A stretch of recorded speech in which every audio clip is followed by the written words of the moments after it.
유재석 씨가 강남에 땅을 샀어요. 배 아파요. 왜 배 아파? 왜 아파요? 배 아파. 유재석 씨 사촌이세요? 왜 아프냐면 이게 유재석이 저 동갑이거든요. 아, 그렇지. 강남에 땅을 샀다니까 배가 아파서 저 화장실 갔다 오겠습니다.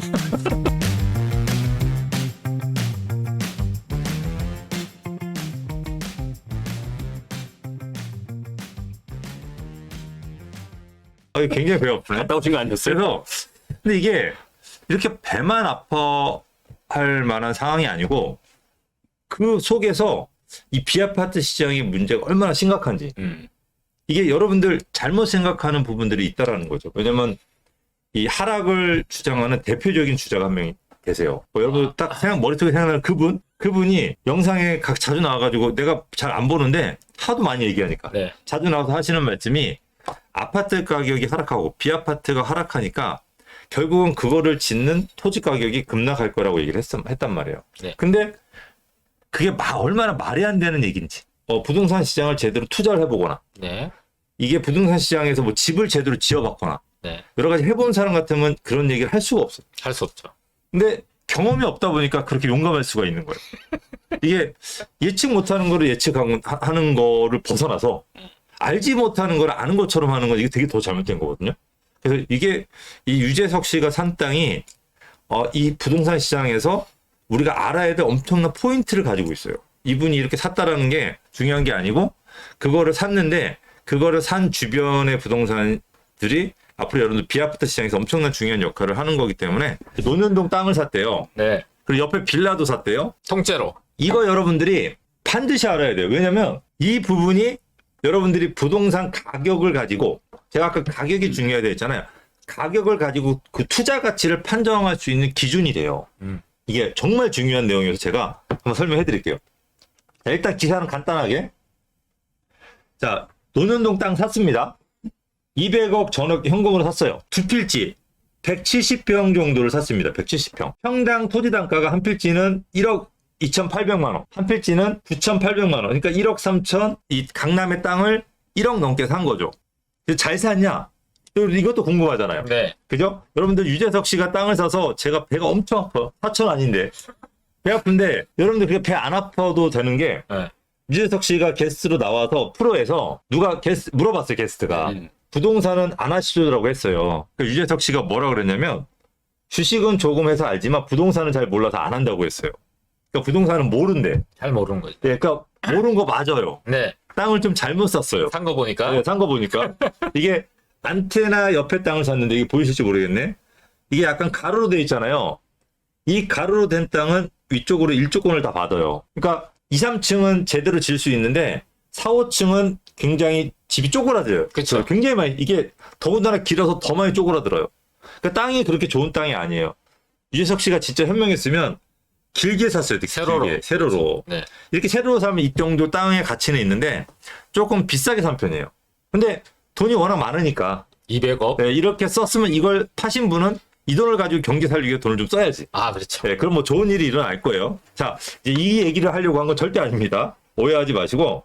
자, 제가 2023년도는 아파트 시장을 연착륙시키기 위해서 특례를 가지고 DSR을 가지고 정부에서 이 연착륙을 시키기 위해서 아파트 거래 활성화를 이룬 한 해였다면 2024년도는 비아파트 시장을 정상화로 만드는 시장이라고 했어요. 네. 그럼 그 비아파트에는 빌라나 오피스텔 같은 게 다 껴있는 겁니다. 이거를 가격이 워낙 바닥이니까 이제 정상화를 만드는 시장으로 한다라고 했는데 그 이유를 제가 지금부터 설명해 드릴게요. 요거 잘 들으셔야 돼요, 여러분들.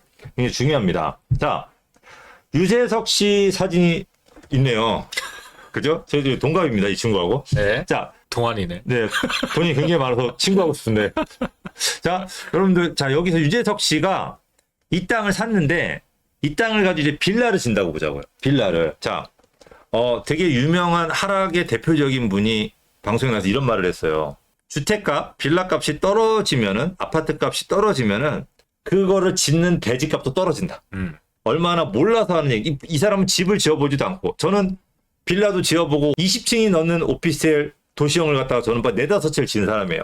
최종 목적은 아파트도 이제 지을 생각이 있는 거고. 그러니까 건축을 좀 많이 해봤어요. 네. 그럼 재테크도 엄청 몇백억 원어치 재테크도 저 다 해봤죠.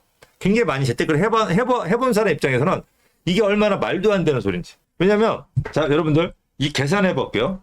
만약에 유재석 씨가 이거를 빌라를 지으려고 산 건 아니에요. 근데 만약에 이 논현동 땅 산 거 가지고 그 옆에 평당 1억 2천 줬잖아요. 1억 2천짜리를 가지고 여기다가 빌라 실사용 면적 12평짜리를 진다고 가정하자고요. 실사용 면적 12평. 그러면 아까 땅 모양이 제가 안 좋다고 했잖아요. 그 안 좋은 땅은요. 대지가 7평이 필요해요. 그러면 1억 2천이니까 7평이면 땅값이 8억 4천이에요. 그리고 공사비하고 여러 가지 세금, 여러 가지 비용을 따지면 최소 2억 정도가 들어가요. 그러면 유재석 씨가 거기에다가 빌라를 짓기 위해서 빌라 원가가 10억 4천인 거예요. 10억 4천. 12평이면 투룸이네요. 투룸을 10억 4천에 팔 수 있는 땅을 사신 거예요. 근데 이 땅이 이 동네 시세가 빌라가 10억 4천에 거래가 되냐? 요즘 시세를 봤더니 전세가 3억이에요. 강북하고 똑같아요. 제가 얼마 전에 용산에 12평짜리를 갖다가 물론 남산 내려다 보이고 되게 좋은 거예요. 그거 전세를 우리 고객들 거 3억 가까이 전으로 놔줬어요. 근데 강남이 논현동이 3억이에요. 전세가. 이 말이 안 되죠? 새 빌라가. 새 빌라가. 구조가 완전 꼬여 있는 거, 꼬여 있는 거. 근데 이게 시세가 5억 5천이에요. 그러다 보니까. 아니 원가가 10억이 들어가는데 원가가 10억 4천인데 시세가 5억 5천이면 이거 거래가 될까요? 안 될까요? 그러면 자 이렇게 생각할 수 있어요. 그러면 이거는 미친 거다. 유재석 씨 완전 미친 거다. 바가지 썼다라고 할 수 있는데 이걸 이렇게 보셔야 돼요. 여러분들 단독주택의 가치를 빌라만 지을 수 없다. 빌라만 지어야 된다고 법으로 정해져 있으면 떨어졌겠죠. 근데 그렇죠. 강남의 단독, 용산의 단독, 저 도심권의 단독은 용도가 굉장히 다양해요. 일단은 첫 번째가 요즘 월세 많이 뛰었죠. 월세 많이 받을 수 있는 다가구 주택을 지을 수가 있어요. 그럼 월세 수익이 생각보다 높아요. 근데 물론 그래도 1억 2천 주고 살 정도는 아니에요. 맞아요. 그러면 여기는 다가구로 주택을 질 경우에는 한 9천 정도가 시세예요. 그러니까 빌라로 짓게 되면은 지금 시세가 보통 4,200 정도 계산 나오더라고요. 제가 두들겨 보니까 이게 그 시세 5억 5천에 빌라 팔 것 같으면 평당 땅값이. 평당. 근데 다가구로 질 것 같으면 월세가 좀 높다 보니까 평당 8천까지 받을 수 있는 거예요. 근데 유재석 씨는 그리고 아파트로 질 것 같으면 평당 1억 5천이에요. 이렇게 나눠줘요. 그런데 1억 2천이니까 그죠? 이걸 아파트로 짓게 되면 좀 더 싼 거죠. 근데 거기 아파트로 질 수 없는 땅이에요. 그렇죠. 주변에 사무실로 쓰다 보니까. 그럼 뭐냐? 여기는 앞에 안테나 있잖아요. 안테나, 기획사. 엔터테인먼트. 사무실하고 근생을 졌을 경우에 평당 1억의 가치가 있는 거예요. 그러니까 용도가 다양하기 때문에 여기서 가장 비싼 게 가격이 되는 거예요. 그래서 여기는 사무실로 근생을 졌을 때 1억짜리인데 이거를 1억 2천 주고 샀으니까 조금 더 비싸게 샀다라는 부분은 분명히 있어요. 그렇지만 여기는 이 빌라 가격이 떨어졌으니까 여기 값도 4억 4,200에 떨어진다라는 말도 안 되는 거는 계산이 안 되는 거죠. 여러분들이 아셔야 되는 게. 그렇기 때문에 자 그러면 요 땅 같은 경우는 앞으로 어떻게 되냐 이거예요. 자 빌라가 여기다 12평짜리를 짓게 되면 10억 가까이가 들어가요. 원가가. 네. 많이 생각해 보면은 이거는 1억 2천짜리 땅이니까 제가 계산하면 10억 2천이 나왔단 말이에요. 근데 강남에 제가 살려고 하는 땅, 네. 제가 요즘 보고 다니는 땅이 평당 9천이에요. 그리고 얘는 일조권을 좀 덜 받아서 6평이면 12평짜리 질 수 있어요. 그러면 많이. 5억 4천에다가 아까 제가 경비 한 2억 잡았잖아요. 네. 되게 적게 잡은 거거든요. 그러면 2억을 더하면은 7억 5천 정도가 원가가 되는 거예요. 근데 7억 5천 정도에서 8억 정도가 원가인 빌라 강남은 지으려면 근데 그 옆에 5억에 나오는 거 물건이 푸름이 5억 5천에 나오고 이걸 사줘야 돼요 말아야 돼요. 5억을 네, 5억에 사줘야 되냐고? 네, 사줘야 돼요. 사주는 게 고객들을. 사줘야죠. 그래서 여러분들 혹시 저희 유튜버를 계속 보신 분들은 기억하시겠지만 저희가 원래 용산 전문가라고 하잖아요. 그렇죠. 그 용산의 막 핵심 지역들을 여러분들한테 권하고 막 사주고 또 도심에 중구 쪽을 막 그 한강변 쪽에 좀 싼 것들을 사주다가 제가 갑자기 스톱! 올 봄에 하고 여러분들 강남에 다세대라고 엄청 사드렸어요. 네, 맞아요.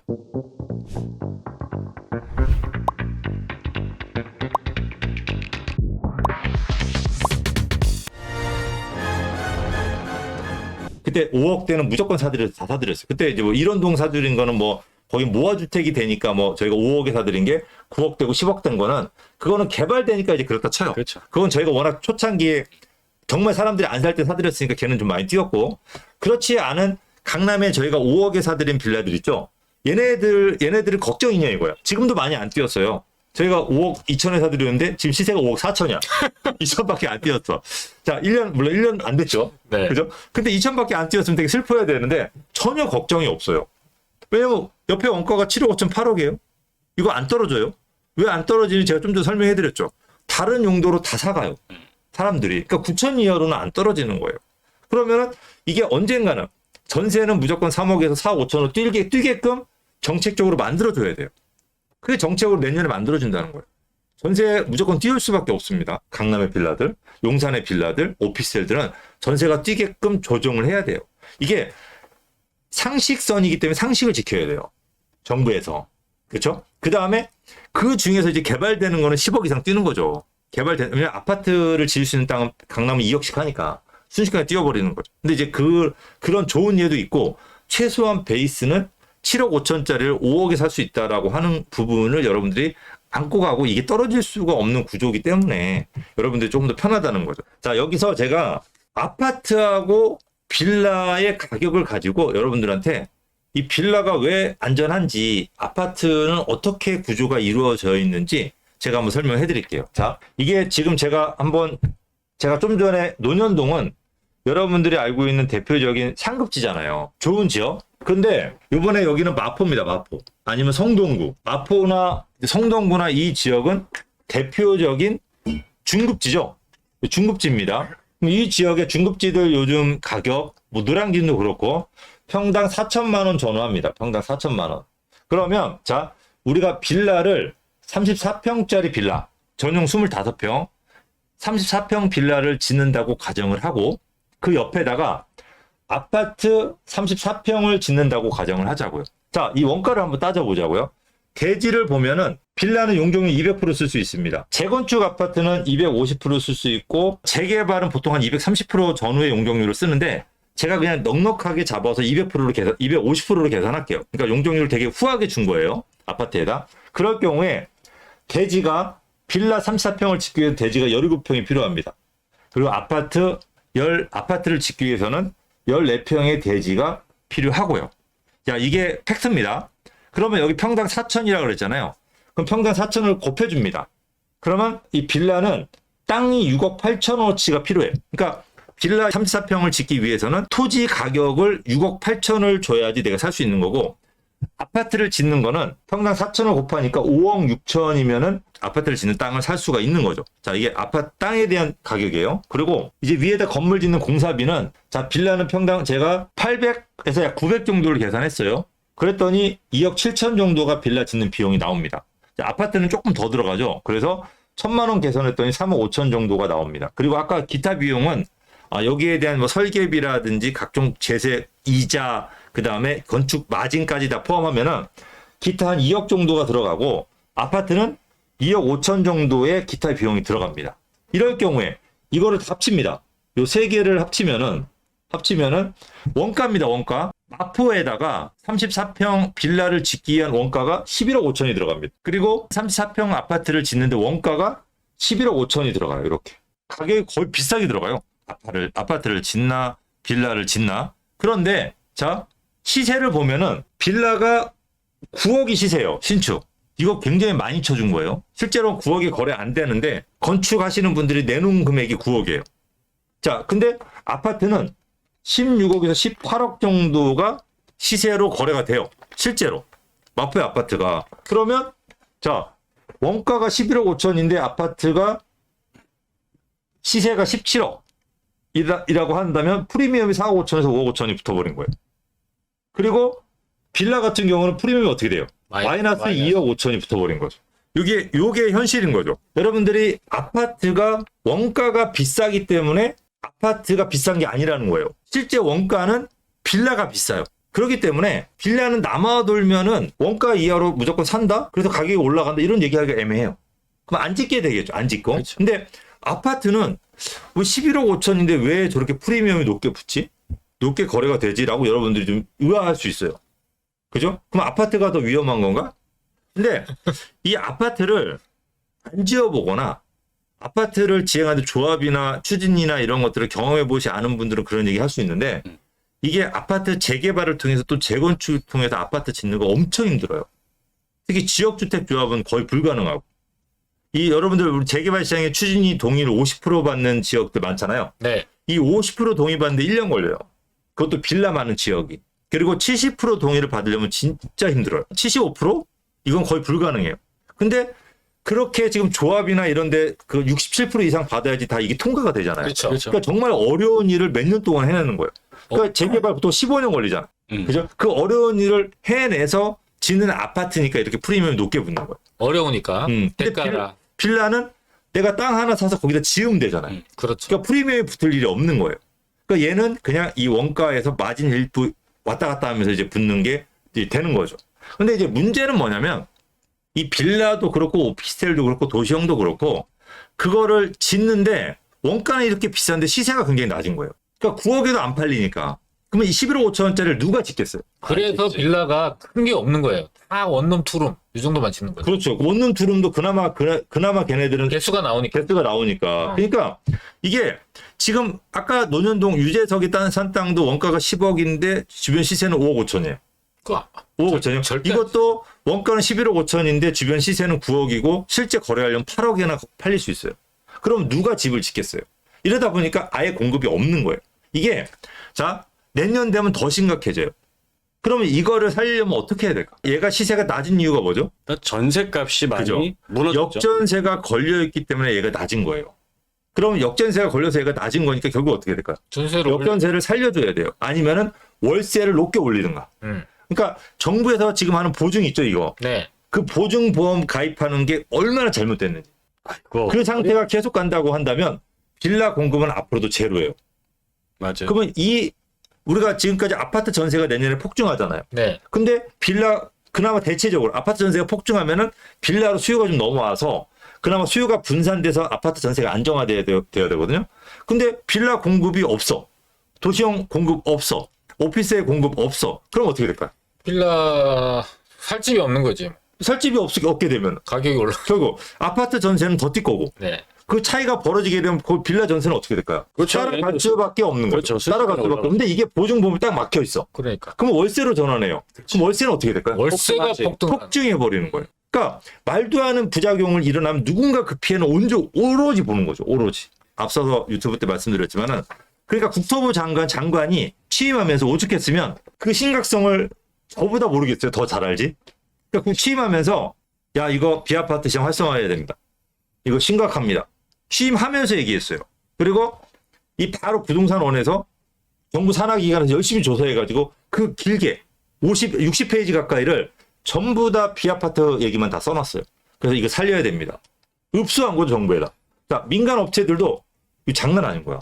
제발 좀 해달라고. 정상화해달라고. 그러니까 이게 살려야 된다고 얘기를 했어요. 그러면 이제 그거를 받아들여서 어떻게 최소한의 한 번에 하지는 않겠지만 한 단계씩 이제 살려준다는 거죠.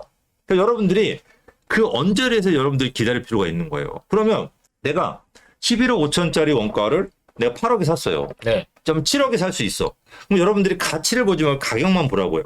그러면 정상화라고 하는 거는 이게 11억 5천에 공급이 되게끔 정상화를 만들겠다는 거죠. 쉽게 얘기하면은 저희가 지금 용산에 또 강남에 뭐 사드리고 있어요. 네. 근데 용산에 저희가 사드리는 뭐 도시형 같은 경우는 5억대 사드린단 말이에요. 근데 걔 월세가 전세는 제가 봤을 때는 한 3억 한 6, 7천? 그러니까 3억 5천. 5천. 근데 월세는 220만 원이에요. 넘어요. 그러니까 뭐 250만, 220 네. 적게 봐서. 그러면 네. 5천에 220이면요. 전세가로 따지면 5억 7천이에요. 전환하면은. 근데 그걸 5억대 사는 거예요. 그러니까 결국 전세로 전환한 금액으로 사는 거예요. 전세가네. 전세가로 사는 거예요. 그러니까 근데 전세는 못 나 그렇게는. 뭐지? 전세 사기 때문에. 보증보험 때문에. 보증보험 때문에. 네. 저 전세 사기 때문에. 네. 분위기상. 맞아요. 그러면 월세를 받게 되면은 엄청난 수익률이 나오는 거예요. 그렇죠. 이제 그런 오피스텔들이 생각보다 많잖아요. 근데 그걸 갖다가 대출을 안 해줘. 그러면 내 돈을 온전히 사니까 실제 돈 있는 사람만 사는 거죠.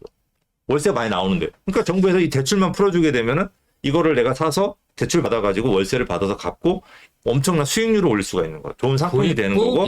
그리고 임대사업자를 또 풀어주게 되면 그거를 갖다가 여러 채 사가지고 노후로 쓸 수 있는 거고. 그럼 나는 임대사업자를 그러니까 일반이 사게 되면 그러니까 취득세를 풀어주게 되면은 누구나 살 수 있어요.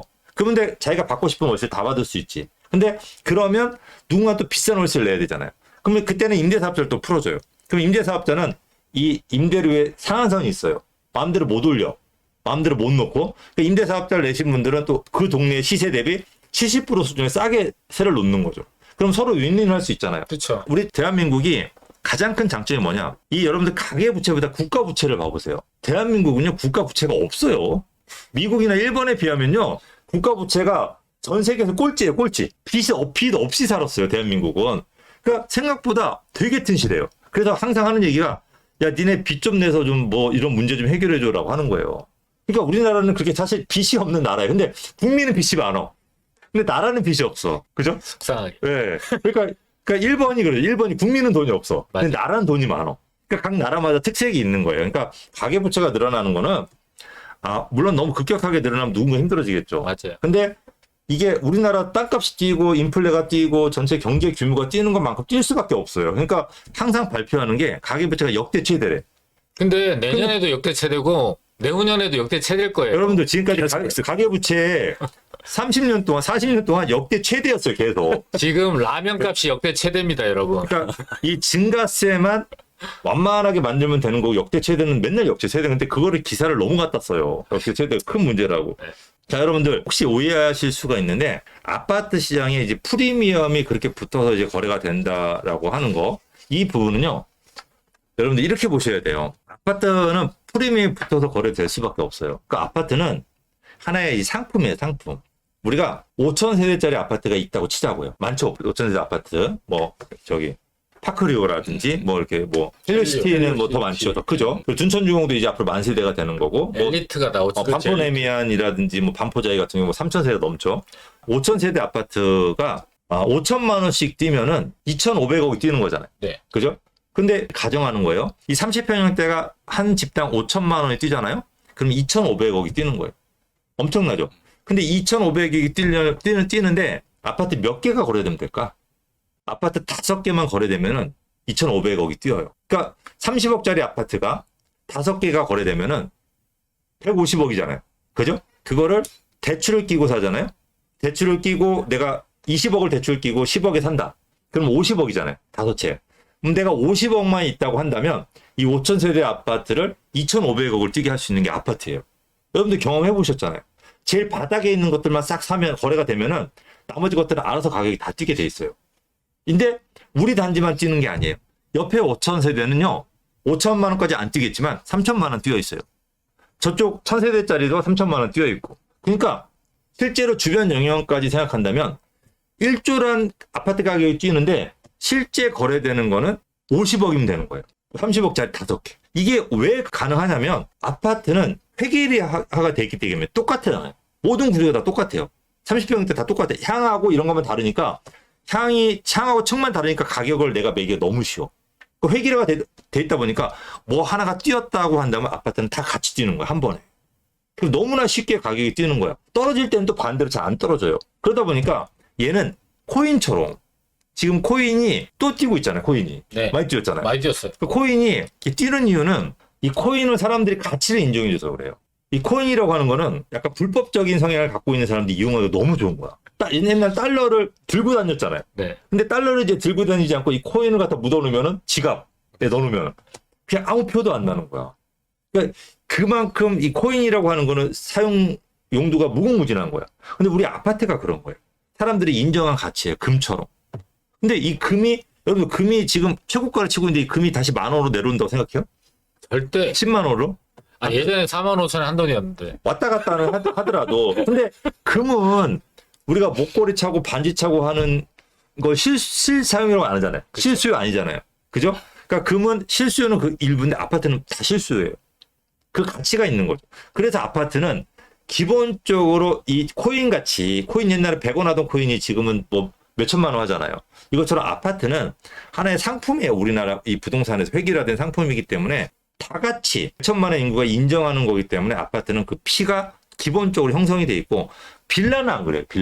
빌라는 다 다르잖아요. 개별성이. 그러니까 뭐 하나 거래가 됐다고 해서 빌라가 상승하는 경우는 없어요. 근데 있죠. 여기서 여러분들 반드시 하나 알아야 될 게 있어요. 빌라도 아파트하고 똑같은 구조를 갖는 동네가 있어요. 있죠. 빌라의 대명사. 빌라가 재건축 아파트처럼 취급받는 동네가 딱 한 군데 있어요. 어디죠? 용산이에요. 영투더산. 용산은요.